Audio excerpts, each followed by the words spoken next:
Wagwan Generals. We're back. As you can see, my background's a little different. My phone's perched on an aloe vera plant right now, so there's a there's a strong chance it blows over at some point. But we're back. I'm currently in Long Beach, California.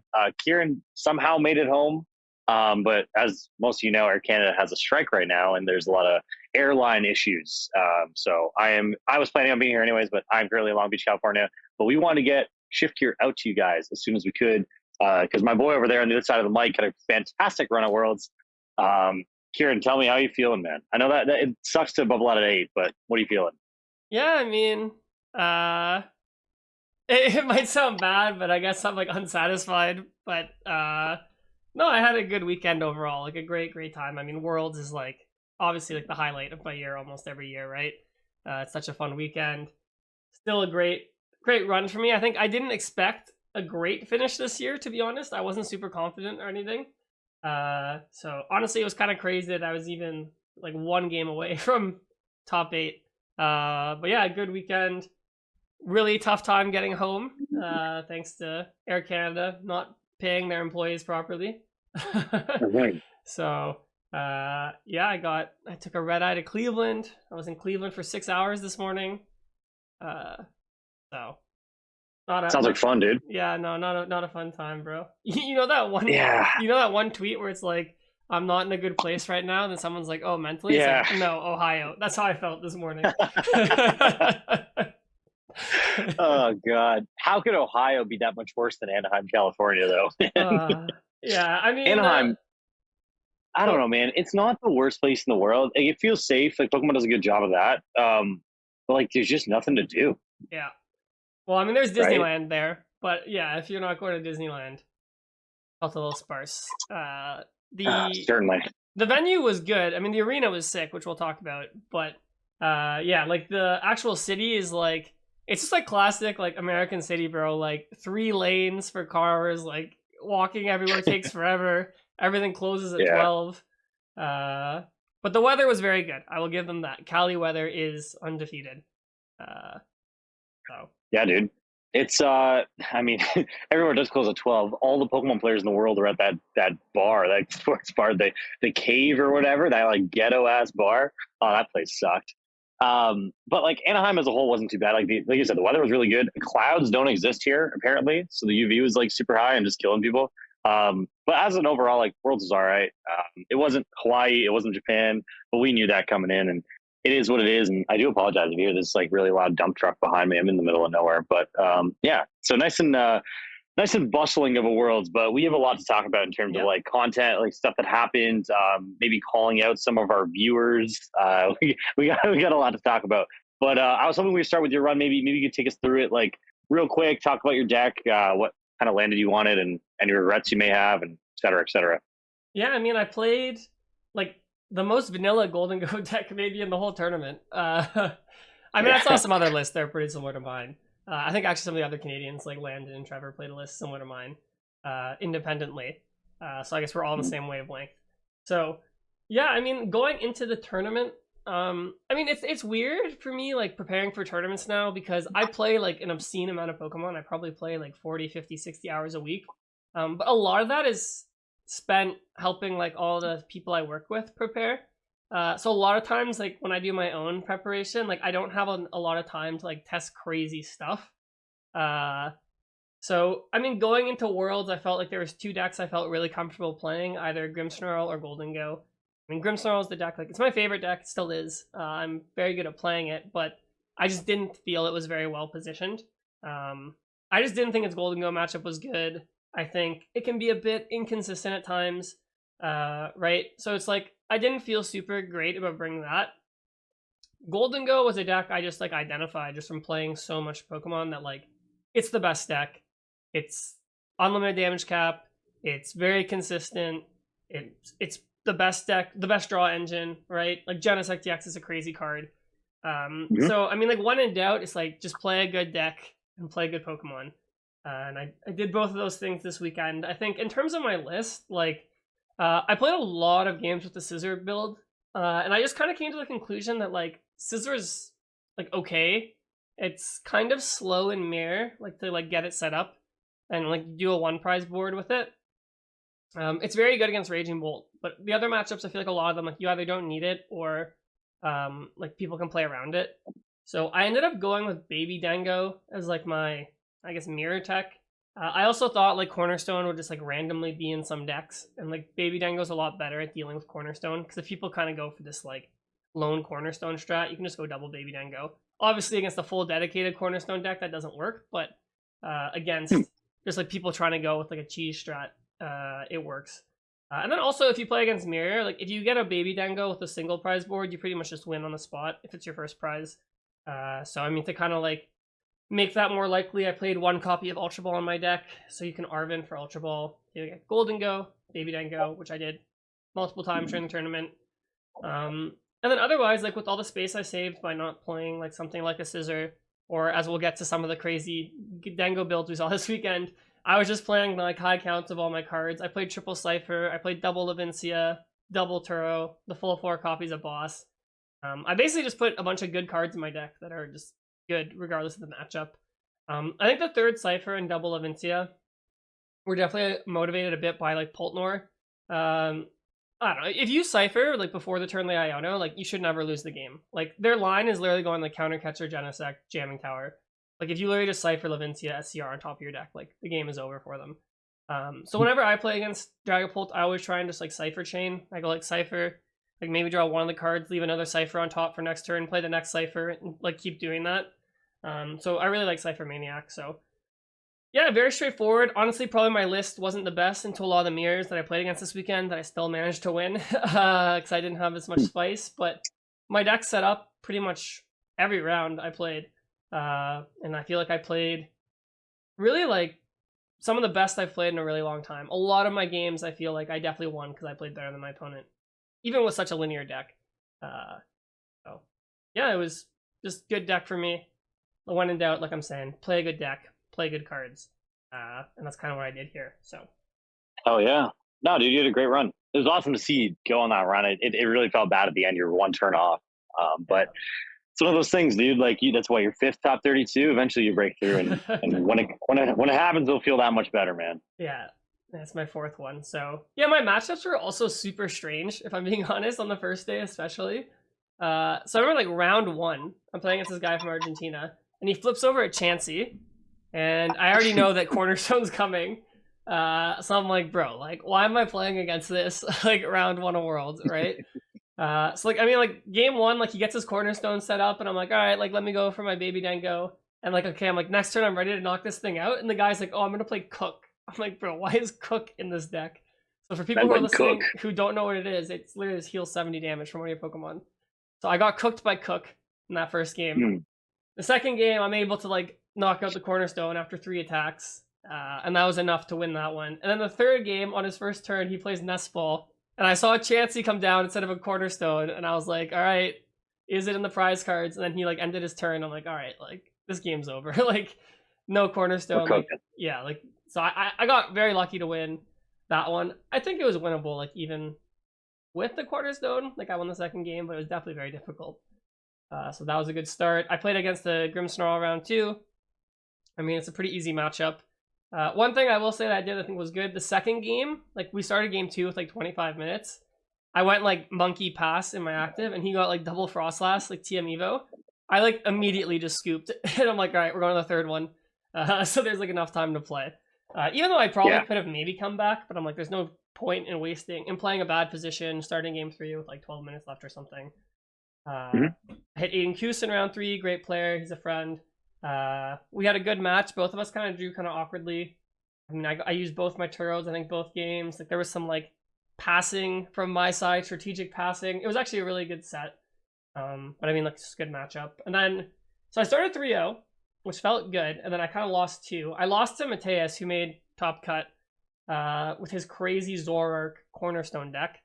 I mean, he played Turbo Energize, and he also plays like 5 Gusting cards plus double Monkey. So it was really hard for me to get through the Cornerstone. I came close to winning the second game, but I couldn't get it done. But I mean, this is just a bad matchup, so I wasn't too pressed. I didn't feel like I could have done anything. 5th round, I lost to friend of the pod, Losta, also known as Pokehive. Yeah. I mean, he was playing pretty much like just simple Dango as well. He played Baby Genesect. He just got better starts than me. Got like Baby Dango before I did. It was just like a classic mirror. So I mean, like I lost those two. Like I felt like I don't know, like things were trending in the wrong direction. I wasn't super confident, and then I hit a Joltik box where I think the first game I pulled some saucy moves with the Baby Dango to like make a single prize board with Turo, and like I ciphered like 2 turns in advance to set everything up to win that. The second game, like I just won. I hit a Gholdengo to Dunsparce deck in round 7, which was kind of crazy. That's kind of cool. Yeah. Yeah. I don't know, drew better, I guess. Won that one pretty easily. And then, okay, so then I got to the winning in. So you could tie and make day 2, but I'm there to win the tournament, so obviously I'm not going to tie. And I hit Hassan, and Hassan was playing, he flips over Eevee, and I thought that was going to be the end.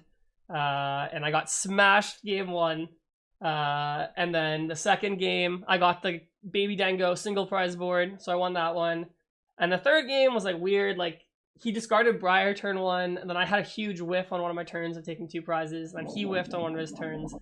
I just remember like the last turn where I went from 3 prizes to 1. He was at 1 prize himself, and his hand was like 10 cards. I'm like, all right, well, this is it. This is over. And he somehow couldn't take a knockout with like 10 cards in his hand. He had some hoots. So I was like, all right, sweet. Yeah. Like I just scammed this win for sure. So yeah, very up and down day to get to 6-2. But I felt good. I felt like I really played really well. I mean, I had things go my way, which you need at Worlds. So yeah, then I knew it was just had to keep trying to win. I knew if I went undefeated, I'd make it to at least ASIM. So yeah, so round 1 I saw I got paired against a Bon. I knew he was playing the Sailor deck, which is obviously a bad matchup for me because I don't have a mirror tech. But like game 1, I got the single prize board Baby Dango going first. So when you do that, the Briar play goes away because then I'm on odd prizes the whole game.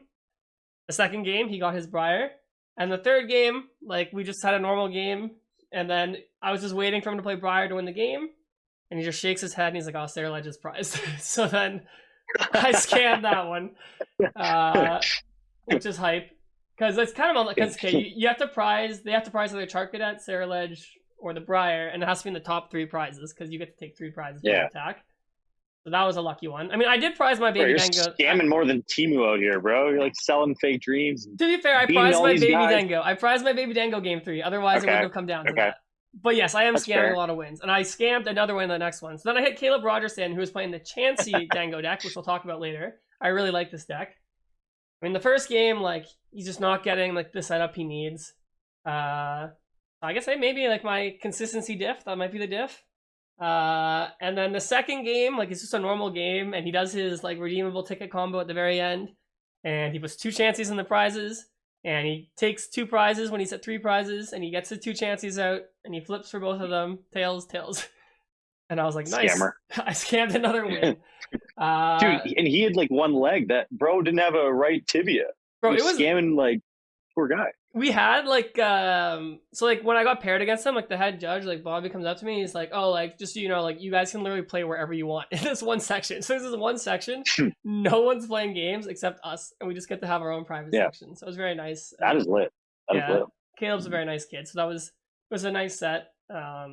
Really unlucky for him, but this is what I'm saying. Like you need a lot to go your way at Worlds. Like I was obviously playing really well, but like stuff like this was happening. So then like I got to the winning in, which I've never gotten to the winning into top cut. I've gotten top 32 before this tournament 3 times, but I always like won into top 32. I've never had a win in for top cut. And I saw I got paired against Kieran, and I knew he was playing like the Guardy deck that H Chow's group was on. I pretty much knew exactly what they were, like the counts of the cards they were playing, because I think Bradner or someone was on stream the day before. So I was pretty much aware of like the deck. So I don't play Iron Bundle. If I play Iron Bundle, this matchup is like pretty free, right? Because you know they put Artisan for you, they put Jellicent in the active. They only play 1, so then if I go bundle, I always get out of the item lock. But I didn't play that, so he had the option to go for Jellicent. And then they told us we were the stream game. which was pretty cool. Like, to have that game on stream.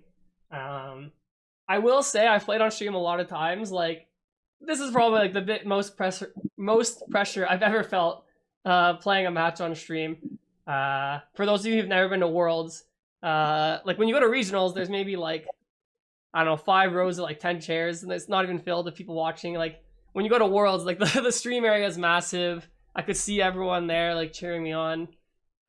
You put the headset on, and like, I don't know, I think we both knew the stakes of the match, right?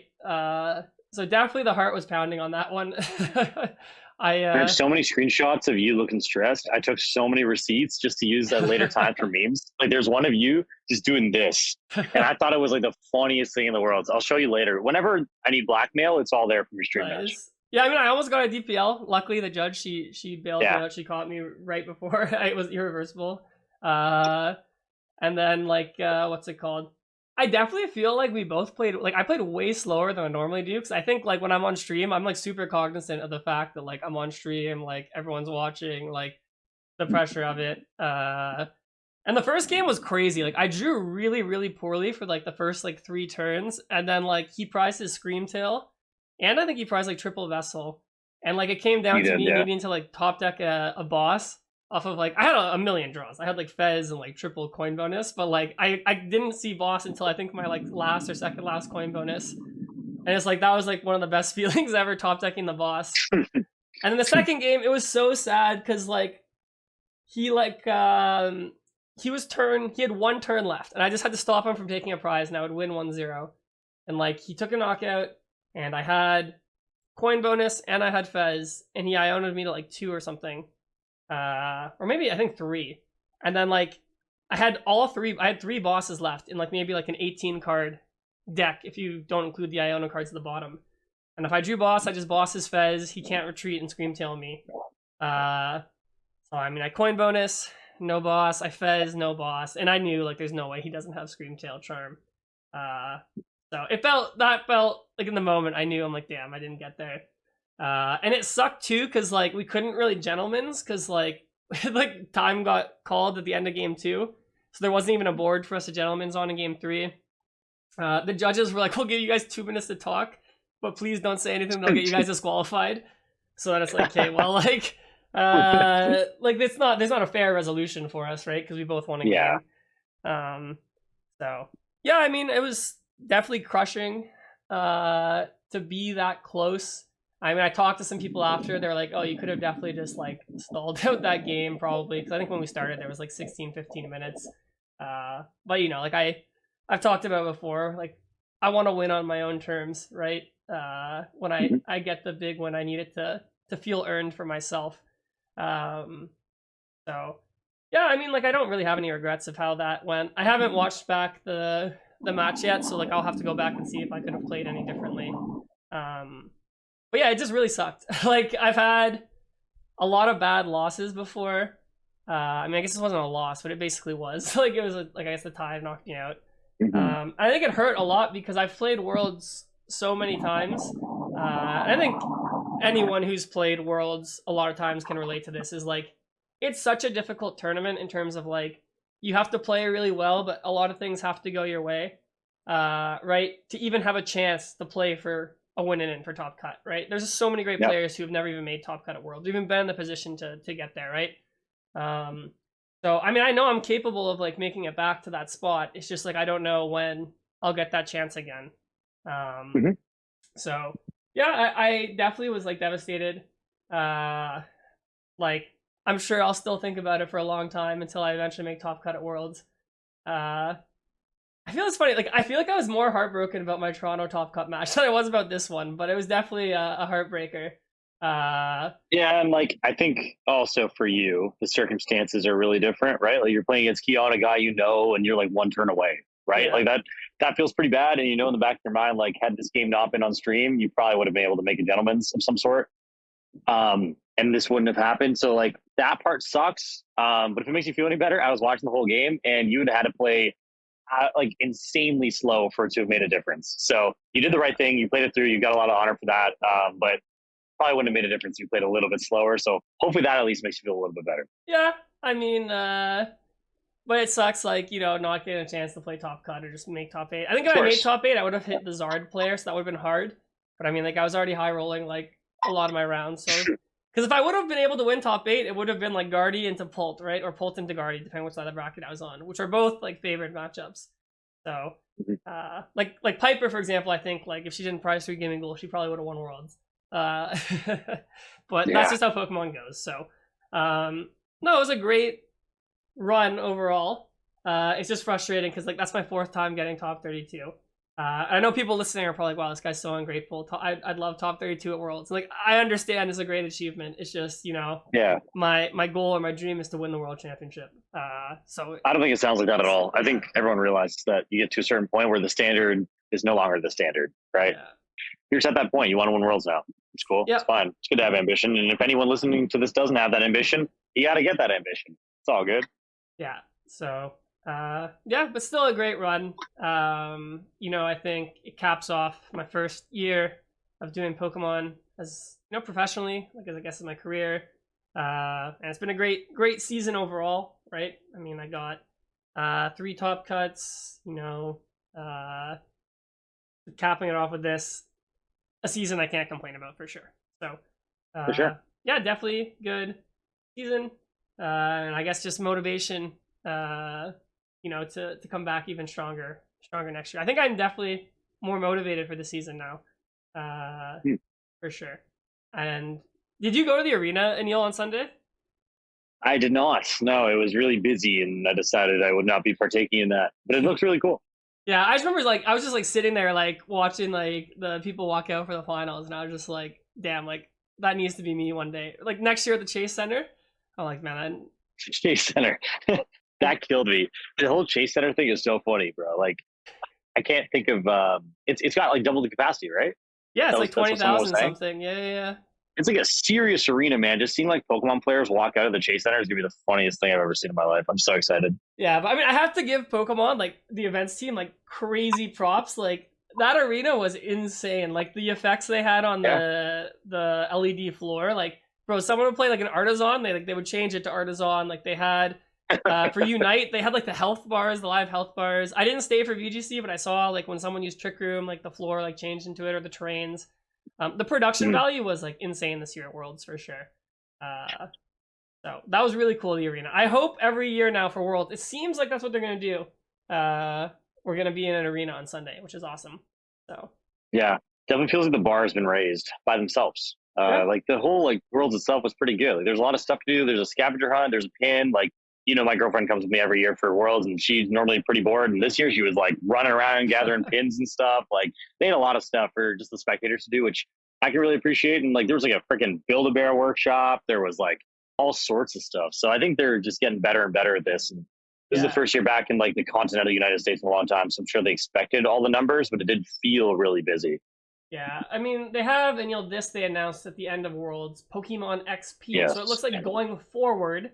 So Worlds, the event, like the competition, is its own thing, and everything else is now Pokemon XP, which I guess is just going to be, they're trialing this in San Francisco next year. It looks like there's just going to be a bunch of activities, like, I don't know, like the light shows, all that.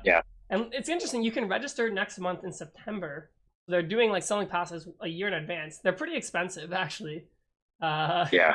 So the early bird pricing for the multi-day pass plus the arena is $150 for an adult. Jesus. So these guys are raking in the dough, for sure. It's man, every year I go to the Pokemon Center and I see the amount of stuff people walk out with, and I just think to my head, I'm like, how much money are these guys making? I would love to see the fiscal earnings of Pokemon in Q3. Like, it's probably just stupid.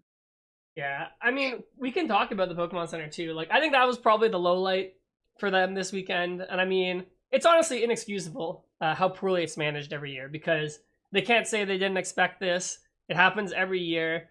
So I mean, like, this year, like, they didn't even have like gates or anything, or like barriers to like keep people safe. It was just like a mosh pit pretty much of people like rushing in. I think someone's gonna get like seriously injured or like hurt one of these years. It's gonna be like obviously a horrible event, but then also just like a massive PR nightmare for them. Like, they really need to get it under control. Like it's just like inexcusable at this point. Like, and it's just like consumerism at its worst. Like everyone needs to go in there and like so they can spend $1,000 and like resell half the stuff in there, right? Yeah, it's turning into a Travis Scott concert, man. Yeah, Like, it's unironically, yeah. insane. Yeah, these mosh pits are wild, and like I was lucky. I got in on the first slot both my times, so I didn't see too much. But even on the first slot, there's people like running, like pushing kids. I'm like, yo, what's wrong with y'all, Yeah, man? it's Like, bad. you need to teach y'all some decency. I understand, like, there's a lot of items that are worth a lot in there, but like, dude, why are we pushing over kids? Like, there's like pregnant women struggling to walk, and like people are like, I don't know. Don't get me started. Yeah. It's a whole fiasco. I don't know what the solution is. Maybe you make a second Pokemon Center station. Maybe you make the Pokemon Center less appetizing. I mean, that would be pretty cool. You just make all the good items raffle items and say, hey, it's badge attendees only, which is what they're doing next year. Enter for these items, and there's nothing to rush for. You're just going to you're rushing for jank. I feel like that might be the solution, but I don't know. I don't work there. Well, I mean, they should just hire people for crowd control. Like, I felt so bad. There's like one or two people like with like megaphones and like thousands of people, and they have to like manage them. Like, it's not fair to them. Like, they definitely need to get it better. Like, let me say though, that bouncer was putting mans in their places, bro. He was like, good. I walked by. Yeah, he was great. Just absolutely, just like, hey, you shut up, you go there, you do this, you do that. I loved it, man. I was like, we needed a guy like this last year. So shout out to that guy, whoever the hell that guy is. He was awesome. Yeah, no, I agree. Yeah, then like once you get inside the Pokemon Center, you're like, it's just like shoulder to shoulder, like with everybody. Like people like running in the center trying to get stuff. Like it's really sad, to be honest, to see like grown adults like behaving like how they do in the Pokemon Center. Yeah, it's truly something, isn't it? Yes. So yeah. So I guess that's the low light of Worlds. I'm not surprised that's the low light of Worlds. But overall, I think a fantastic event put on by TPCI. And I mean, it's crazy, Aneil. I was kind of just like, someone posted a photo on Twitter of like Worlds, like even like more than 10 years ago. And like, I just remember some of the Worlds I've been to. Like last time we were in San Francisco, I don't think you went to that one, but we played Worlds in the basement of the Hilton. And now next year we're going to be in the Chase Center. It's just like, it's incredible to see how far the game has come. And I know we talk about it all the time, but I really did feel like that this weekend. Like, wow, like this is incredible. So it's cool to see how much it's going to grow. For sure. Like they're going to keep outdoing themselves, I'm sure. Which is awesome. Yeah. Yeah. Yeah. I think I was the only one who was a little bit underwhelmed with the location, but I think that's just because I've been spoiled last a while, and I know we all have. Oh, the city, yeah. Like that's underwhelmed for sure. But I'm saying the actual event. We were just trying to, the actual event was amazing. We were just trying to get out to a bar on Saturday night. Like everything was closed at like 10. Like what is going on here? Obviously they don't make Worlds around like bar hopping. But we're just hoping to do something. The Angels weren't in town, which kind of sucked. We got to go to a Rams Chargers game on Saturday, which is pretty cool. Being around like LA is cool. But Anaheim itself, it's like, leaves a little bit to be desired, doesn't it? Yeah. I think also a lot of players had issues getting visas this year to come compete, which was not good. Yes. I know they booked these far in advance, but I'm hoping, after San Francisco, we're going to start being a bit more international again. At least for the next little while. I think I've always said, like, I think it's the most fair if it just rotates through the regions, right? Like you just take turns, or maybe Australia, you get it like once every 2 rotations or something, so it's really far.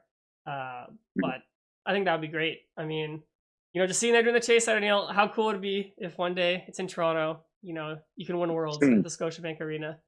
At Scotiabank Arena, yeah. Bro, yeah. I hope they'll be done construction by then. Yeah. Bro, I'm going to win Worlds, and I'm going to be like, all right, like, hang my banner next to the Raptors one. Yeah, there's like 2 banners in there. It's like 2019-20, and then Ciaran World Champion. Sounds good.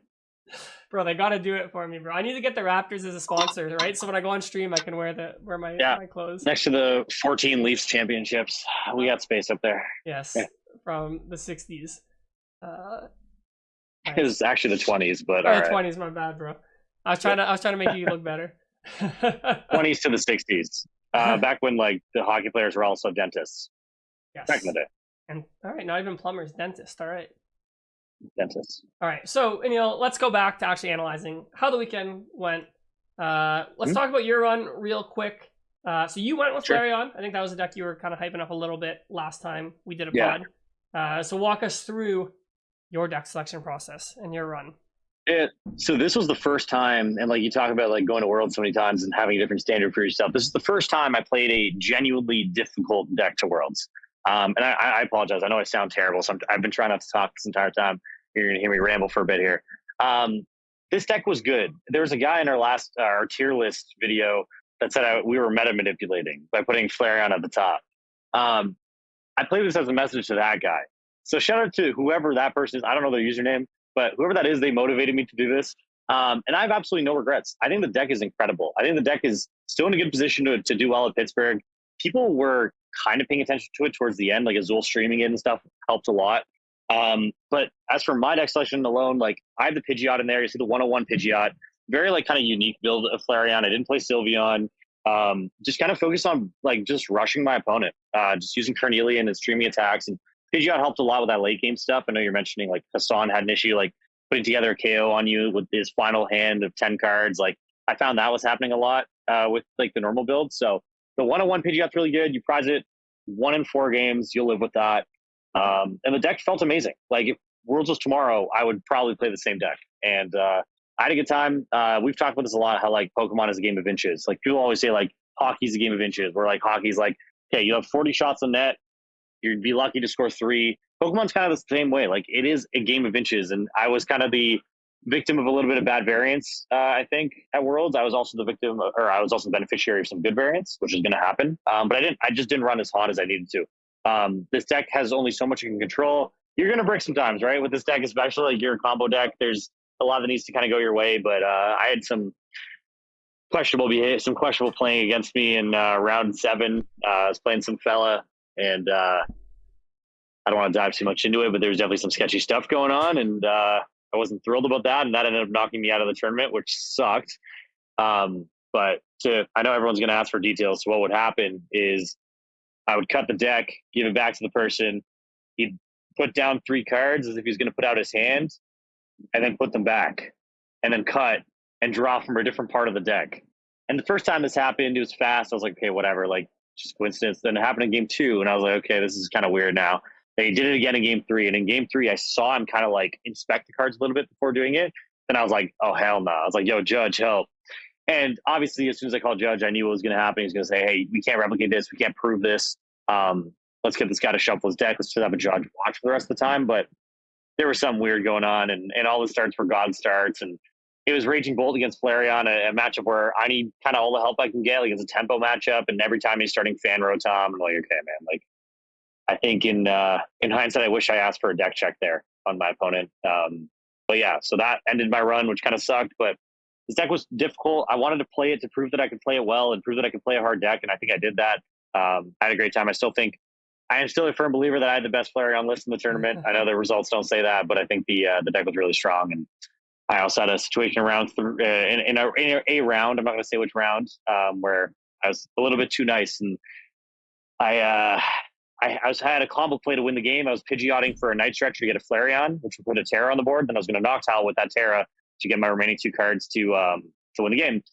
And I said, I'll Pidgeot for Night Stretcher for Flareon. I said it audibly. I didn't put the cards down. And then I put down my Noctowl, and I found the 2 cards. And then the fellow went, hey, man, sorry, you don't have a Terra in play. And sharked me like that. And I kind of saw there's a lot of that going on around. And I didn't make a big deal of it. Like I kind of was just like, okay, whatever, man. Like I went with it. I was like, sorry, man, I didn't have a Terra in play. That's my fault. I ran it back. And of course, I lost the game. I do regret kind of proceeding in that fashion. But it seemed to me like there was a lot of sharking, a lot of angry people, a lot of yelling around at the tables, which I was kind of sad to see this Worlds. And I know a lot of people felt the same way. So definitely felt like the stakes were high. Yeah, that's all I really have to say about my run. I wasn't too happy with how it ended, but it was a good run, and I wish people weren't so angry playing Pokemon is all I would say. Yeah. I mean, I definitely sat beside this one guy like multiple rounds. I'm not gonna name him, but like just bro, like I felt bad for his opponents like every round. Like yeah, it's like, what are we doing here, right? Yeah. It's like people just took it so seriously, and the whole like my issue with like in round 3, like sure, like yeah, I guess for the name of the game, I was taking shortcuts. I shouldn't do that.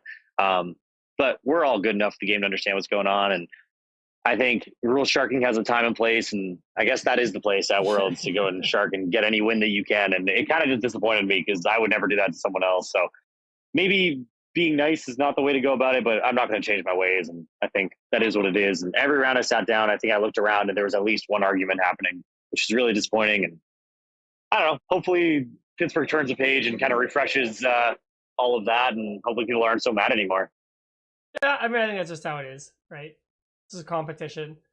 I've played pickup basketball games where people treat it like Game 7 of the NBA Finals. So, I mean, I guess you are at the Yeah, NBA Finals of the Pokemon world. But yeah, I agree. Like, a big part of Pokemon is the spirit of the game. Like how you compose yourself, I think, is a big part about, you as a person and as a competitor. absolutely. And I mean, honestly, we see a lot of the best players in the game sometimes do some questionable stuff as well. But yeah, Yeah. at the end of the day, like, it's a game. Like, you should win the right way.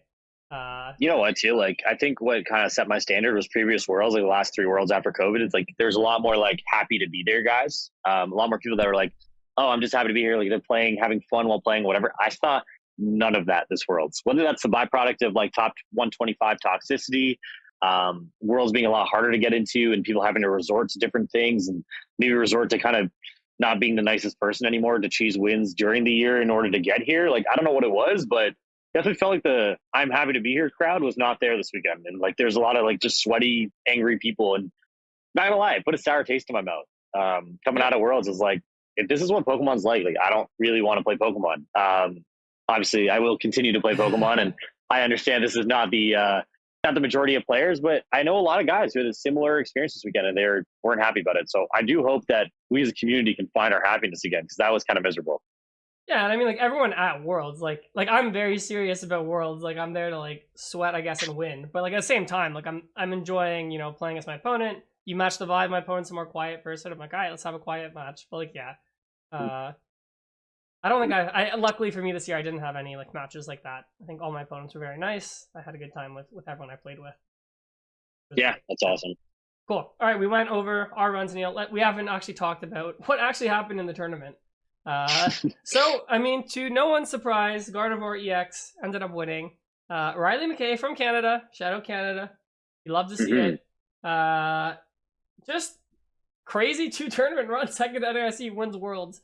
I don't mean this in a disrespectful way, but if you asked me like this time last year, who's Riley McKay, like I don't know if I would have been able to tell you. And he lives like in my province, right? So just an insane ascension for Riley the past, I guess, few months, right? Oh, and we should clarify that provinces are our equivalent of Oh states. yes. I asked a person who shall not be named on the weekend if they could name 3 Canadian provinces. I think the first guess was Ottawa, and then Great Britain, and Okay. there was another. It was painful. It was painful. So I am under the impression that our American friends down south do not do Canadian geography in their schooling system. So just to clarify, province and state are the same thing, and Yes. Riley lives about an hour away from Kieran or I at any time. And I don't think I've ever really met Riley. Maybe I have, and I don't know if you can say the same, but yeah, like it's a crazy ascension for someone who was not really on the radar last year. And I think they would also admit that their ascension has been absolutely insane. Yeah, And goes to show that like you good with one deck, man. Good things happen. I think Riley was even saying in one of the interviews I was listening to, like, I don't even think he was qualified until he like went on a run at NIC for Worlds. Uh, Damn. so I mean, I've played against Riley a couple times. Like, I've been very impressed with him. Like, I know he's a very strong player. But yeah, I mean, I guess we're just now he's the world champion, which is awesome. So it's Canada's second Worlds win. Yeah, I think over 10 years since we won last. Actually, 11 years ago, Strada won Yeah. with his Yeah. Rizian deck. So I mean, I know we say it all the time, but I mean, just like Canada, we're just like just the most goated country at this game. Like, to be honest, like for like our conversion from day 1 to day 2, I think was like like almost 50% or something. I think top 32 there was like 5 or 6 of us. Landon was also in cut. So just great performance from Canada. You love to see it. It's kind of the opposite of last year, actually. Last year we struggled Yeah, a last little year we bit did going not into do day very two, and well. we turned around this year. The other thing too is like, I mean, I'm sure we'll talk about this at some point, but like, it felt like the best players kind of all flopped in Yeah. like a weird way. And there's a lot of, I think, bigger conversations need to happen about this format. Like, I know you played like the best deck in the format, and you obviously did quite well with it, and you're a good player. But it felt like a lot of the great players just were not getting over the hump. There's a lot of RNG involved in this format. Like, it's hard to flip 10% negative matchups with the cards we have right now for whatever reason. Like, it just feels like if you're playing Gholdengo into Cornerstone, like there's only so much you can do. If you're playing Gholdengo into Charizard or Gardevoir into Dragon Ball, like there's only so much you can do. And really feels like the format took a step back from where we were, which is kind of disappointing. That's just the way I feel about it, just because of how not all the good players, but a lot of the best players didn't do too well, and I think they would probably tell you the same thing. There's a lot of RNG right now, and I don't know. Maybe the format will correct itself soon, but all I know is Ethan's Typhlosion didn't have a good conversion, so we'd like to give a reverse shout out to everybody who commented on our tier list. You guys were Kieran and hating on I us heavy. Like, yeah, like we're very blessed to have a really good viewer base, right? We have an amazing viewer base, like generally very, very positive. Like we almost never get hate comments. And that week when we did the tier list, it was the most hate comments I've ever seen in my life because we hit like some algorithm and every man was dogging us about the Typhlosion thing. They're like, yo, your tier list sucks. Typhlosion's going to win Worlds. And let me tell y'all something. Typhlosion had 3 people play it, okay? For a total of 2 wins combined between the 3 of them. I don't want to hear it, man. We've been wrong several times before, but when we're right, we gotta shout that out. So we were right about Typhlosion. yes, we were. Yeah, you're right. A lot of great players didn't do well, right? And I think that just goes to show Worlds is a hard tournament. I mean, I will say a lot of the people who did do well, I think they did great with their deck list building, and we'll get through all the lists as well. Absolutely. Not to discredit anybody. I just meant from a general like perspective. Like, not to dog on them, but like I think a lot of the best players who didn't do well. Like I looked at some of the decks they played, and I was like, I just think it wasn't the right deck for this weekend, or like the right build necessarily, maybe. And like I saw some really innovative lists that we'll get to. So for example, like the Zoroark decks in Top Cut, like one of the Charizard decks, the Gholdengo deck that made top 8, right? They all had some spice that I think really predicted the meta well. But yeah, let's start at the top at Riley's Gardevoir deck. And I mean, it's Gardevoir. It's like very similar to what we've been seeing. There's the quad monkey, quad dark. Riley got second with like a Drifloon build at NAIC. This time he's rocking the Fluttermane Devo package. So I guess that's kind of his win condition into Gholdengo, I think. I was looking through his matchups earlier. I think he beat 2 of them and tied 1 of them. Yeah, he did. So it must have worked for him. I tested the Fluttermane like going into Worlds, and like I found it wasn't enough to beat Dengo. Like I felt if they ever just drew like a Turo, I always felt like I struggled. I agree with you. But I mean, he has Quad Monkey, so I guess, and like a lot of the Dengos, I mean, I did as well. Played a 50 HP Gimme Ghoul, so it's a little easier to pull off Devo plays. So yeah, I mean, I think just Guardian is just such a strong deck, and I mean, people were talking about this. I think I saw a good tweet from like Cyrus, talking about like how no one respected Gardevoir still. I think it's just Gardevoir is kind of a hard deck to respect. Like, there's not an easy tech card you can put in your deck because it's a lot of one prize Pokemon, and there's not a good splashable dark type like basic attacker, right? Like you almost have to just pick a deck that has a good Gardevoir matchup if you want to counter Gardevoir. Like, I mean, a lot of people did. Like, I mean, I did. I picked Gholdengo, right? But like, if you're playing a different deck that's not inherently super strong against Gardevoir, it's very difficult to flip the matchup. Because I think on paper, like Gardevoir, like isn't broken or anything. It didn't convert to day 2 at like a crazy number. I just think like one of its best pilots played it, went on a run, and just the power of the deck just is so good that it won. And I think it's fitting that Gardevoir gets to win the Worlds in its last legal World Championship. It's just a good deck, man. Yeah. It's just a good deck. Like it's you see this build and you're like, there's just nothing special about this. But it's consistent. It's good. I'll be honest, Gardevoir was my number 1 deck up until the week before Worlds, up until that guy's comment. Shout out that guy.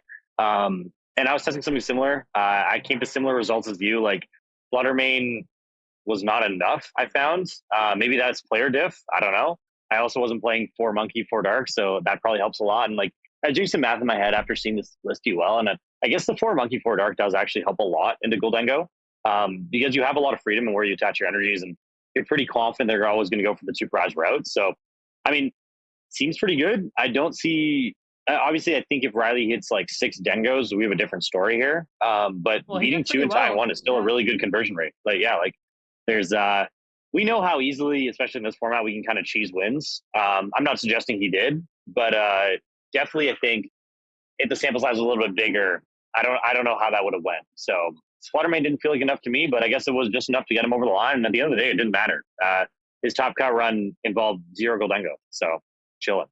Yeah, like, I mean, he also he did very well into Mirror Match, so I think that Flutter Devo probably carried him a bit there.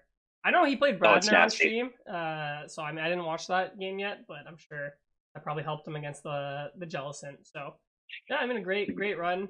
The crazy thing too, actually, like if my match on stream didn't tie, we would have had a clean cut, and then there would have been no X12s and ASIM. Because it was kind of weird. The last round, a lot of people who could have like ID'd decided to play it out if they hit a good matchup, right? To try and like dodge ASIM, which is the correct thing to do. So we had people like Mateus like playing out the last round. I think I saw Benny lost his last round when he was like in a ID to X12 spot. So yeah. So great. Yeah, it seems correct, right? Yeah. Always try and keep it in your own hands. I like that. So congrats to Riley, though, man. For real, we need a Canadian world champion. To see the Canadian flag at number 1 here. Yeah, love to see it. We will absolutely reach out to Riley soon to try and get him on the pod. All right. Yeah, Riley, if you're listening to this, you don't have Twitter. Send me an email. we'll Yo, emailing mans in 2025 is crazy. Bro, you're not an email mans? It's still email. Bro, let me just MySpace you real quick, bro. Sorry, I mean, fair enough. Yeah, MySpace. Yeah, let me link your MySpace. But yeah, like I mean, right at the top we had Dragapult and Gardevoir, right? Like the most boring finals matchup, but like the most expected finals matchup, right, of this format. Yeah, we can dive into this Dragapult list real quick. Though. This is also an incredible run. I think like this list is probably like 59 of the 60 cards. Like I think the list everyone was playing online. I think just second jamming for the third boss. I mean, Justin, also known as Gumi 35, according to the Ladder Warriors. First year master, got top 8 twice in seniors, and finals in his first year of masters. Like this kid's obviously insanely good at the game. And I mean, like the list is like just standard Dragapult Duster. That's not a bad thing. Like the deck is just so powerful, as we know, right? I think a lot of the great players like choose to play this deck. I mean, one of them made the finals. I'm sure he played fantastic to get there. I think the double jamming is something that a lot of people adapted to kind of give you a better Gholdengo matchup. Try and trap things so they can't balloon. I mean, against random decks like EV Box, it's really good to shut off the A-Spec, the Crystal.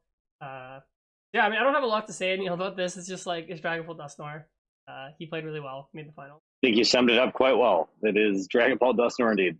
Yes, we had Raging Bolt in top 4. Raging Bolt did like pretty well at this tournament, actually. There's a lot of them in the top 32. Yeah.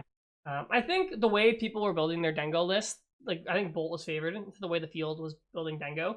So I think that's part of why it did really well. I mean, Dengo was over 20% day 1. It was like 30% day 2. So I'm sure the Raging Bolt players were feeling good. So I know, what do you think about this list? I think there's some interesting cards that maybe we haven't seen in the Noctowl build for a while. Yeah, the Chen-Pao is super cool. I really like that card. Obviously, you can get rid of your damaged guys on your board. I mean, you have the Koraidon as well, which is pretty neat. I mean, all these cards have their utilizations, right? We've been talking about Bolt for like over a year now. All these cards, they have their uses. I'm sorry, there's a police car behind me. I don't know if you can hear the sirens. Yeah, we can. Don't worry. Okay, Kieran, you go ahead. No, I'll continue later. No, go. I like it. It's gone now. It's gone. All right. It's getting closer, but all y'all headphone listeners, RIP. But yeah, no, I really like the way this is innovated. Oh my God, it's so close. It's like piercing my ears right now. All right, fine. I'll talk. Bro, why is there so many ops in the city? What are y'all doing? There's like cops driving by every 3 seconds. Bro, carry on. I went to Trader Joe's and like the cashier is like, "Oh, you're from Canada?" He's like, "Oh, I went there." He's like, "You guys just don't have police." I'm like, "Well, I think we do. It's just like way less than you guys." We just don't like need them that much. It's like I spent like 2.5 hours in LA traffic today trying to drive like 15 kilometers because everyone keeps getting in accidents and like the police are everywhere. It's just a disaster, man. Yeah. Also, speaking of Trader Joe's, Aneil, like I actually really like that place. I've never been before. I'm like, this place. No, it slaps. Yeah. Like I have these really good dark chocolate almond butter pretzel nuggets. Very good for anyone who goes to Trader Joe's. Very elaborate and very specific. But if any of y'all want some almond butter pretzel nuggets, whatever you just said, apparently they're pretty good. I was dragged there. Apparently they have really good popcorn. We weren't able to find the popcorn. I've been told fables of this sacred popcorn, but I've been living off Panda Express, dude. You do love Panda Express. I mean, I like Panda Express. But yeah, you do love Panda Express. Like a combo like PF Chang / Panda, good healthy dosage of both. I'm living good, man. I find that, and I know you share a similar sentiment, like a lot of food down here is just a lot greasier than what we have up in Toronto. And So anytime I have a chance to find a vegetable, I try to. Yeah. That's the one thing around Anaheim that I wasn't really impressed with. Like the food, we haven't had a good meal in like 3 days. Like, it just feels like it wasn't very good. But in LA, the food generally is quite good. Just maybe not in Anaheim because it's all touristy. But I mean, there's a lot of a good little bit Mexican disappointment. food. I mean, that's the one thing I love when I go to California. The Mexican food is really good. Bro, I had tacos like 3 times and I was not impressed. But were you eating from like a taco like stand, like family operation, in, like a random parking lot? That's the problem. Exactly, that's I the was eating problem. in Anaheim, California, where all the tourists are running rampant. I'm eating from like Pokemon food trucks, and I'm sitting there. I'm like, I've had better tacos in Toronto and St. Clair. Like, it's just, I don't know. But now that I'm in Long Beach, I'm looking forward to actually Yeah. having some good food. You know where else I went for the first time? Cheesecake Where Factory. hmm, It was that place okay. is kind of overrated. Well, Yeah. I went. My friend Lindsay like she's like, oh, like you guys have to like go since we've never been. And I was like, all right, I have never been. I want to go. So we go. And she basically described it. She's like, they have a million things on the menu, and like nothing is like amazing, but it's all like decent or good. And I was like, you know what? That's actually a good explanation. And it was Yeah. decent. It was good. I didn't really have any complaints. But yeah, it's not like a super memorable thing. But We were having issues in Hawaii, like finding like places with a good portion size. So we resorted to Cheesecake Factory, and in Hawaii, like Cheesecake Factory is like sacred, dude, because it's the only place that'll give you like a bunch of food and you can run away with it. But like overall, she's right. Like you know what you're gonna get, and you're gonna get what you're gonna get, but it's not gonna be amazing, right? It just is what it is. I think my biggest question mark going into this weekend, and I still haven't answered it, is like, what's the deal with this whole like California pizza kitchen joint? oh, I I haven't didn't been to go one yet, there. but I see them Oh no, everywhere. I didn't go there. Yeah, like Yeah. I might go tonight. I'm gonna see if I can convince the girl to go to California Pizza Kitchen while we're down here. But dude, what I wouldn't do for a freaking vegetable right now. Like I'm looking forward to coming home and just putting a vegetable on my plate. It's Uh, bad right nice. Well, good detour. Talking about now. Yeah. cuisine. But back to Raging Bull. You can give your opinion now on the deck. Yeah, no, no. Sorry, I was gonna say I really like what they're doing here. I like Kradon a lot. You hit a lot of cool types. You can hit Fez with the one prizer. It's also just like a decent attacker, and you can Artisan out for an ancient Pokemon when you don't only have one Raging Bolt DX on the fields. So I mean, feels good overall. I mean, I don't have a whole lot to say. It's just Raging Bolt at the end of the day. But you have the Turo as well to get out of Saw Block and Corner Lock, which I know which is like kind of a big deal going in this weekend. Just felt really strong. Retreat Lock in general feels really strong right now. So going to Pittsburgh, I mean, I like this Bolt list. This is kind of similar to what I'd play, and if I was to play Bolt, can't really go wrong with this. Yep, agreed. Okay, so we had a pair of Charizards next. We'll start with the top 4 one. I think this one was more standard, I guess. No, I don't know. I mean, it's Dusknoir, so I mean, both of them that made top cut were Dusknoir, Charizard, Pidgeots. This one had like a lot of techs actually. You had Air Balloon, Mist Energy, and the Maximum Belt, and the Briar. So I think Maximum Belt helps a lot into decks like Dragapult. I think without it, like you kind of have a hard time sometimes. The Mist helps a lot into like Devo decks, also into Dragapult, stops Monkey Dory. My only like concern with this specific build is I feel like it's not that consistent. But I guess I mean you just get Pidgeot going and then like you're kind of off to the races from there. But I mean this deck was just in a really good spot I think with how much Gholdengo was around. Yeah, we were our favorite Twitter yapper, Austin Charles, was going to murder me. We were testing this like a month before Worlds, and I told him to put it down because I didn't think it was good enough. Uh, it's I don't know. Charizard is I have a weird love hate relationship with Charizard. It feels like the potential of the deck is always super high, but it feels underwhelming every time I pick it up. Mind you, I didn't have the Dusknoir in there. I think the Dusknoir helps a lot. Like the it just helps you hit numbers that you aren't able to hit with the normal build. And I think going into Worlds, the straight build was kind of pretty hyped. And I know you talk about like the Max Belt and the Mist Energy and like the Air Balloon Briar being text, but I think they got pretty like mainstream towards the end as people like kind of started to refine it. They were text at first. But I think the Dusknoir is really what put this list over the edge. And I think that's kind of what our deck was missing a couple weeks ago, and I think this is a great call for the event. I think it's a good call for Pittsburgh too. There's not a whole lot you just straight up lose to. Yep. Obviously, Duskbolt is a problem, but if you dodge it, you're good. And with how well Gardevoir is doing, it never hurts to be a dark type, does it? Yeah, I mean, I've played a lot of games with like the not Dusknoir Pidgeot Charizard, and I find that one sometimes I have trouble setting up. Like that's just like I think why I'm like, okay, if you had like I four feel the spots exact same way. Dusknoir, but when you get set up, the deck feels incredible, for sure. And Oyvind, this guy was cooking Aneil. There's a Squawkabilly in here. There's a Mezagoza in here. Nice. Secret Box is the A spec. So I mean, hey, you got a high roll to do well at Worlds. So Mezagoza, I love it. Oivan is also the person who's playing Pokestop and Charizard before rotation, which was kind of Mhm. cool. So, I mean, his answer, I guess, to consistency issues is playing like Squawk ability, and then there is a Palpad. Palpad combos pretty well with Pidgeot. Maybe if you have to Squawk turn one, get rid of your Briar, your boss or something, got that Palpad. Get it back. So, Yeah, very cool build, this one. I will say, going into the later rounds, Oivind was one of the guys I was cheering for. Just aura, dude. This Yeah. guy's got aura. Like, it's I know I was touching on it earlier how like seriously people were taking Worlds this year and how it kind of made it like a miserable experience for a lot of people. This guy is not one of those guys. You see him playing, he's just having fun. He's strolling, like, he's having a good time. And like that video of him like revealing the cards off the research and then just pointing the fire energy to his opponent. I like as long as it's not received as BM and it's all in good fun. Like I think that's great, and I love that. So I was definitely Yeah. cheering for Oivind to pull it out in this one. Awesome list, takes a lot of innovation, and it goes to show that he's not afraid to play anything. Playing Messagoza in this list of Worlds is truly a step, and I can appreciate that a lot. 3 Charmanders also a step. Cool. All right, then we'll do the pair of Zoroarks first. So we have Mateus got Sure. 6th place. I lost to this actually in Swiss.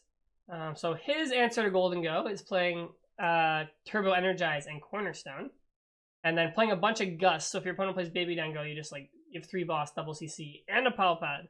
So you just chase those things down before your opponent can pull stuff off. You have the monkeys to heal. You have an E-switch, to set up multiple monkeys in a turn. Throw in here. So I mean, Zoroark is very strong into the evolution decks, into the Dragapult, into the Gardevoir, into the Grimmsnarls. It's not very good into like the tier 2-ish decks, like the Raging Bolts. You're not very good into like Charizard. But I mean, if you're beating all the most popular and the best decks, like you can just dodge the other ones, right? So I think this is really good deck building on his part. Who did he lose? Yeah, he lost to one of the Charizards in cut. But yeah, I think really, really cool deck. And this is maybe one to I think will probably still fly under the radar or be underplayed going into regionals. I think a lot of people don't really understand or like playing the deck when like your only attacker, like for the most part, is like Ends Reshiram for 170. I think Zoroark definitely showed out this weekend, and that's one thing people did call us on our tier list. We didn't rank Zoroark because it wasn't on the tier list. Our bad. Yeah, But that was an Zoroark L. That was an did, L for did sure. very well. Yeah, I think Zoroark's one of those decks like people don't realize how hard this deck is to play until you pick it up and you start like kind of chugging with it. It's easy to play on a base level. You're obviously like, all right, bro, I'm gonna test 2 dark energies and hit for 170, but it's not that. Like, there's so many different. You look at this deck and you're probably thinking like, how does this ever win a game? And the answer is you just have answers for everything, right? Like bear looping early with your Zoroark and using the cornerstone, and there's a Wellspring Mask in here for like corner retreat lock. Like there's so much going on, and it takes a very skilled and seasoned player to kind of pull it out. I was talking to Bartos, one of the guys who same 60'd him, Mateus here, and he was telling me like how hard they were cooking this. Like he was telling me like he's an average shift gear listener. Shout out Bartos for real. But he was telling me like these guys wouldn't even play it on ladder. Like it was like under wraps, and like it makes sense. They were cooking with this, and this deck is hard to play. And I think anyone who picks it up now and goes on ladder is probably like, I don't know how this guy won with it, but I'm gonna let him cook, kind of thing. Yeah, so definitely very, very cool. And we'll go to the other list.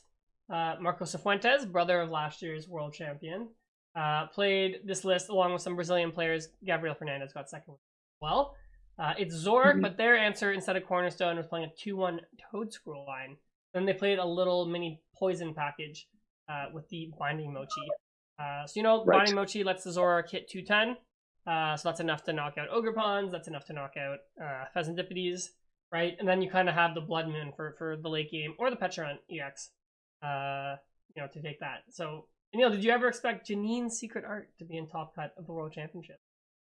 No, I can't say I did, but very, very impressive. And I think one of the things I talked about a lot, and you talked about as well, it's like we knew we were going to see some cool innovations at this Worlds. It seemed like it had a lot of space to kind of open up an eggshell a little bit, and all the decks were kind of triangle meta-y, right? Like one's beating the other, and each deck has an auto loss, and it did feel like someone's just going to try and do too much or do just enough in this case and do well with it, right?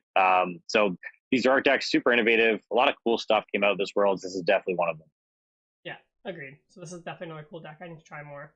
All right, so the last deck in top 8 was Piper playing the Togekiss Dango. So, I mean, there's a million Dango decks for us to go through, and then we can maybe say what we think the best one is. We'll start with this one, the Togekiss build.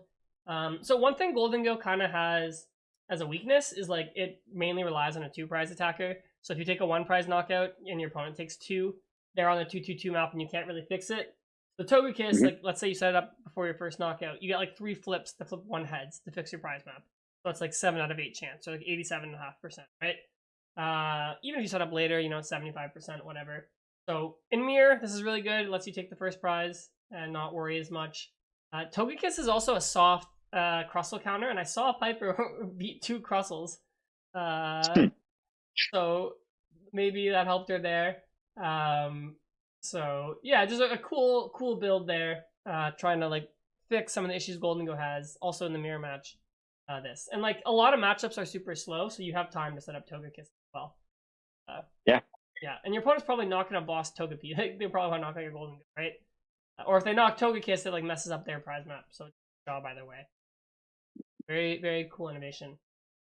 Yeah, I definitely think this is one of the ones that are going to be at the top of our like best innovations list. I do think, and I'll say this lightly, but I think the Dusknoir one might be a little bit better. I think that one's really cool. Really? Just feels a little bit less flippy to me, and I like the fact that you can control what you're doing a little bit more. But hey, man, results don't lie. This is a fantastic build, and I remember I was talking to Julian the night before, and they were playing this list. Like, you're playing what? The hell do you have in your deck? You got a 101 Togekiss in your deck, and it somehow ended up not being the jankest thing in the world. And to that, and you said it as well. And I mean, I feel so bad for Piper the way she went out. That really sucked. But there was a world where, and this isn't going to make her feel any better, but there's a world where if she wins that match, she just runs the table with this build, right? That would have been cool. Piper win. I think as a community, we're all big fans of Piper. I think it would have been really cool to see our first like woman world champion. It'd be cooler when she changes her allegiance to Canada. Well, she was wearing these great bracelets that Simon Fang made for us. I think, Aneil, you're wearing yours. I have mine here. I wore it on stream. Wearing one right now. She was wearing hers because awesome. Piper is also Canadian. So you know what? We'll just say she is Canadian. So Canada even more goated. We have Piper too. Shout out Simon Fang for real. Made these bracelets for us. It's got our like you can't really see on the camera. It's got our last names, like the number that we placed in Canada, and then Canada and Pokemon World Championships 2025. So. Shout out Simon Fang for real. It was an awesome touch. Yeah. Actually, no, I don't know if I talked to you about this, but I actually came really close to playing Togekiss Gholdengo as well. Like, I played it at the League Cup on the weekend, and then one of my students in seniors, he lost his win in the top cut with the Togekiss Tango deck. Definitely has some legs, man. Like, I definitely think it's really cool. And you touched on a little bit how a bunch of changes your prize maps and stuff. I really like the Dusknoir personally, just because I feel you're more in control. But I think this is sick too, and it's fun, right? You're just flipping a coin every time. Yeah, my problem with the Dusknoir one is it doesn't always fix your prize maps if your opponent already took one. Whereas I get the token, it feels bad to flip, but like if you get multiple flips, like the odds are still in your favor. It just feels really bad when you flip tails. Yeah. All right, 9th place. We'll go through the ASIM decks quickly. We had Landon Caitlin, Captain Canada, my goat. Bro, it's so funny. Like Landon and I, like we've never actually like ever hung out. We just like see each other at tournaments, like fist bump each other, and just like call each other like Canadian goats. But like. I love this guy. Checks out. I feel like him and I would be like good friends. So Landon, we need to link up next Canadian tournament. I see you at. He's not gonna know what that means, bro. He's from Vancouver. What's a link up? I think he knows what that. I don't think that's Toronto specific slang. I was told one time that I was a dirty Toronto man for saying it. So now I'm scarred. Yeah, I was told every time you say link up, you sound like a Toronto hood man. So I'm just passing on the love. All right.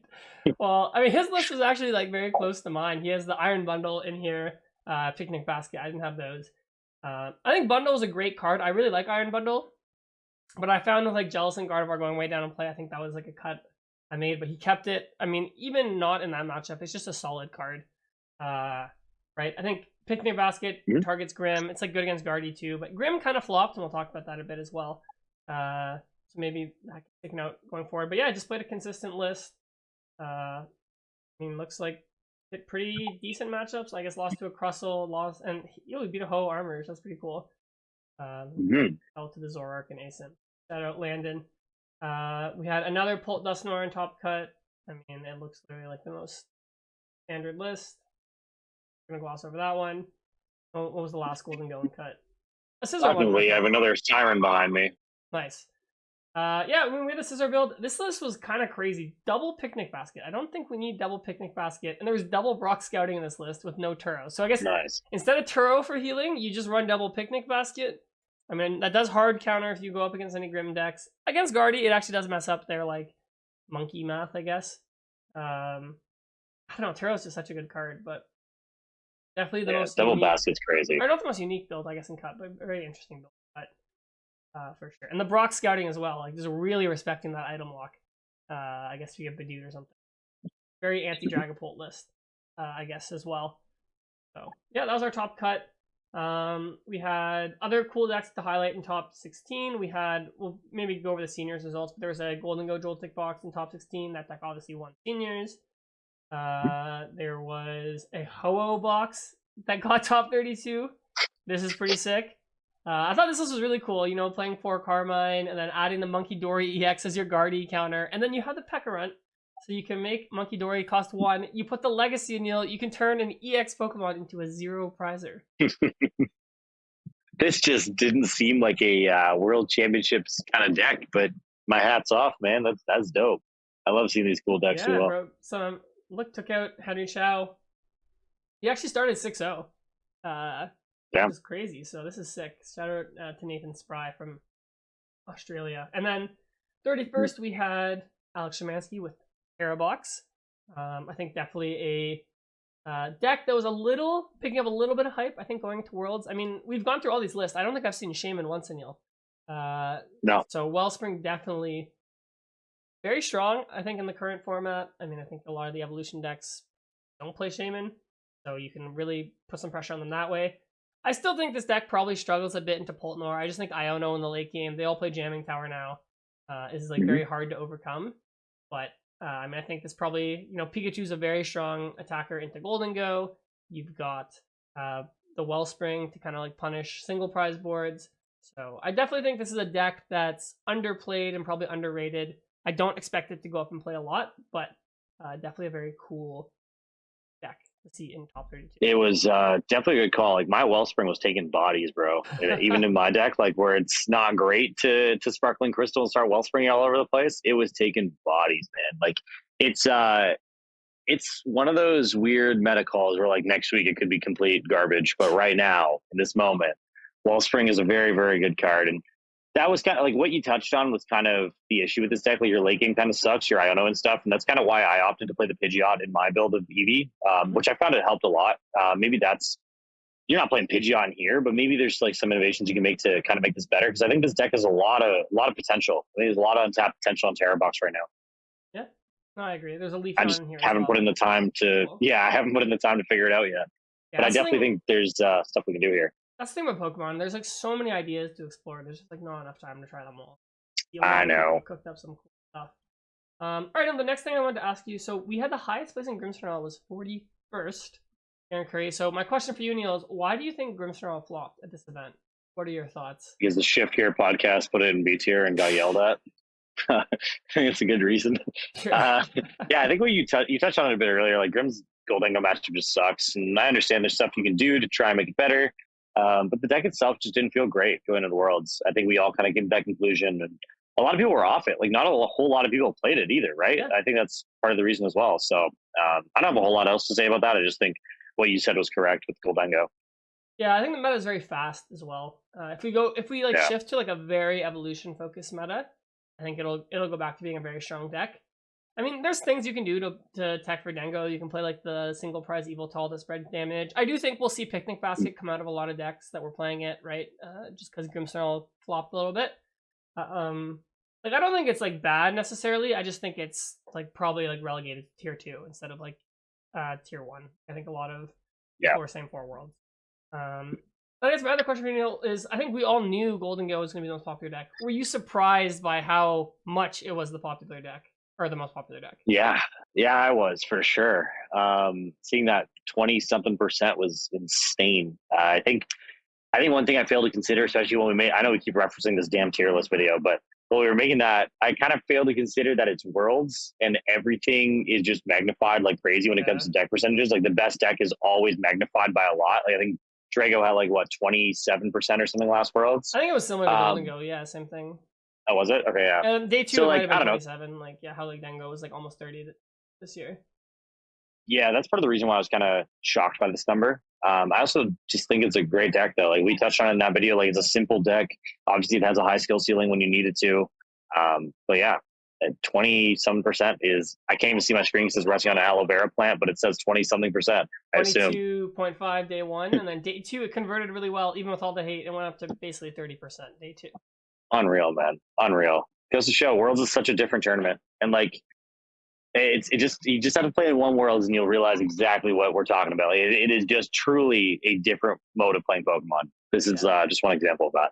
I think the impressive thing too is like there was so much Gholdengo hate. Like I think almost every round I played against, my opponent had a tech or their deck was trying to beat Gholdengo, and like the deck is just so powerful that it can win anyways. So, yeah, I mean some other storylines I have in terms of decks. I think Crustle flopped. Crustle didn't even make day 2. I mean, I'm not that surprised in Masters. I think like the deck is very one dimensional. I think there's lots of ways to play around it. I think a lot of the Gholdengo players had Baby Dengo ready or some tech. We can go over maybe like some of the, we'll get to like the Chansey Dengo, like they played like the Zacian EX, right? So I thought that was interesting. And then yeah, Typhlosion here, 15% win percentage. Good job, Typhlosion. Yeah. Good job. So yeah, why don't we go into, I think next topic should be, what is the best way to play Gholdengo going forward? So we went through Piper's list, we've gone through some standard lists. There's also some spicy lists we saw that I want to go over. So the first one, let's go from Caleb Rogers and his group. They played the Chansey with the redeemable ticket. So it's basically a similar idea to what Piper's group was doing with flipping with Togekiss. But Chansey is a little easier to set up, right? You use this item card, and then you just use your extra prize flips from the Chansey instead. So I guess my first question, Neil, is which build do you think is better, the Chansey build or the Togekiss build? I mean, I can't argue with results, can I? I think the Togekiss build might be a little bit better. I also can't look redeemable ticket with a straight face because of the "Why did you redeem it?" video, which I've shouted out in this podcast before. It's just one of the most iconic videos of all time. So "Why did you redeem it?" redeemable ticket is not on my top to-do list for Gholdengo. But this is like as cool as it gets, right? In terms of like finding like stuff from the depths of hell to add to your deck to like switch a matchup. This is neat. Chansey from 151 with redeemable ticket is and Academy at Night is definitely a tech choice indeed. Impressive, man. I think all these innovations are so impressive. I think people put in so much time and effort into this tournament. I almost wish Chansey got a Worlds deck printed, but maybe we'll have to wait for next year.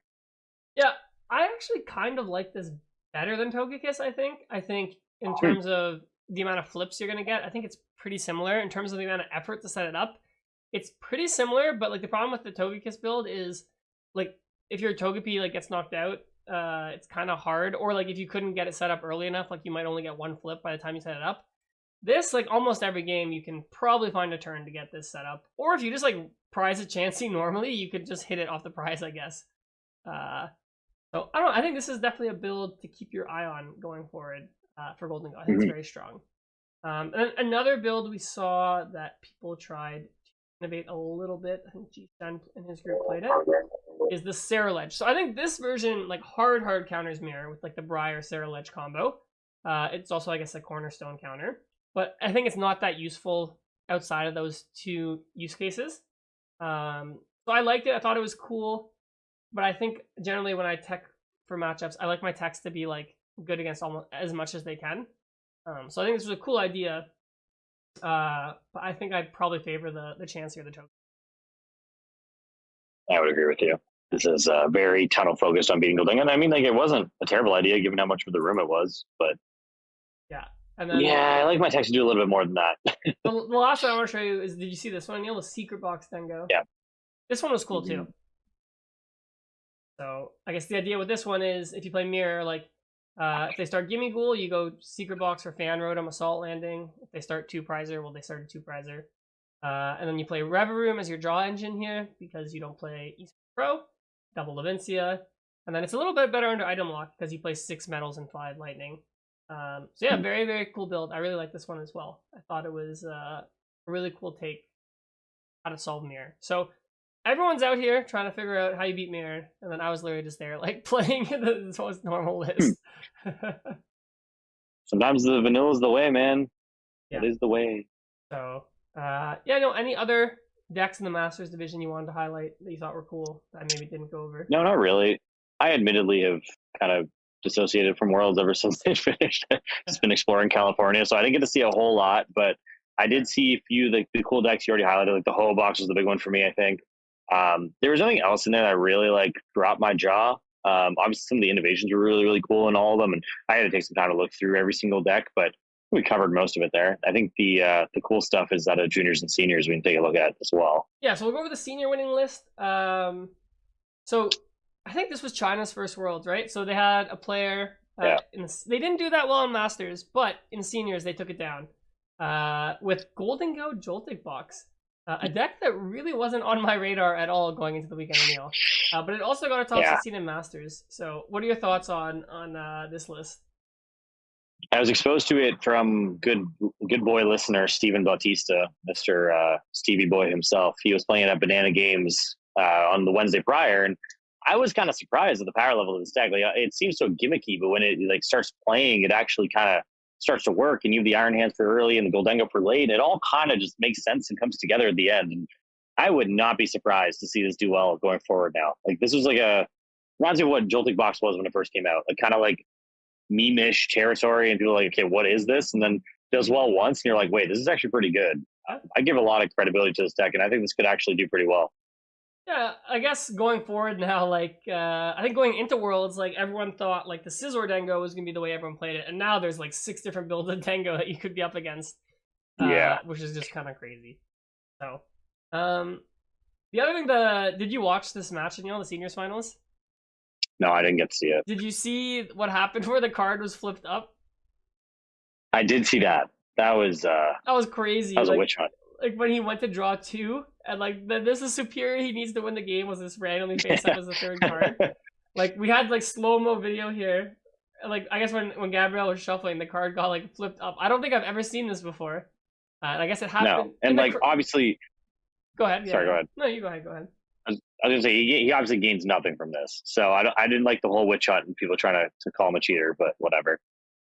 Yeah, and like just the unfortunate coincidence that the card that got flipped over was like the one that was needed to be drawn. Yeah. Like, yeah, I agree with you. Like, it makes no sense like to do this like maliciously, because I guess like you're literally on camera. Like, what, you'll get a DPL. So it was just crazy. Like, I remember in the arena, like everyone was like, "What the heck just happened?" I think it was really bad on stream. They never explained to us what happened. If they said like that was the card he was gonna draw, if they reshuffled and drew. I'm sure Gabrielle or like probably on Twitter said what actually happened, but I didn't see it yet. But I just thought that was kind of interesting. A lot of storylines for sure. There, so yeah, I think that's another thing to talk about. Is, I mean, I was a little sad for Gabrielle. He didn't win Worlds. I mean, I don't think we're ever gonna. I mean, I shouldn't say never, but like seeing a perfect season is probably never gonna happen. I think that was like the moment for it. And I think it was Chip or one of the commentators alluding to it. It's like, I can't remember the last time. I feel like the seniors finals, I don't think it's ever had more hype, I think, than like, or more eyes on it than like maybe the Masters finals this year. Just that storyline was like so incredible. I don't even know what Master storyline you would need to beat out Gabrielle going for the perfect. Yeah, it'd have to be like Tord versus Jason or something. Yeah, I can't even think of what it would have to be. Like Tord versus Lul or something. Yeah, no, it was awesome. I really wish he won, but at the end of the day, this deck's really cool. So I mean, I guess we won either way as viewers. Yeah. Yeah, I mean, we saw, a lot of bad prizing on the stream this weekend. I mean, he lost game 1 because Blood Moon was literally in the top 2. And we saw Piper lose to triple Gimme Ghoul in the prizes. We saw one game with triple Dragapult in the prizes that actually that player won. Against me, Kieran had triple Vessel in the prizes. So lots of prize cards affecting matches this weekend for sure. We can talk about those proposed solutions maybe at some point next week. Yeah, that's part of the game though. So, but yeah, we can talk about proposed solutions for sure.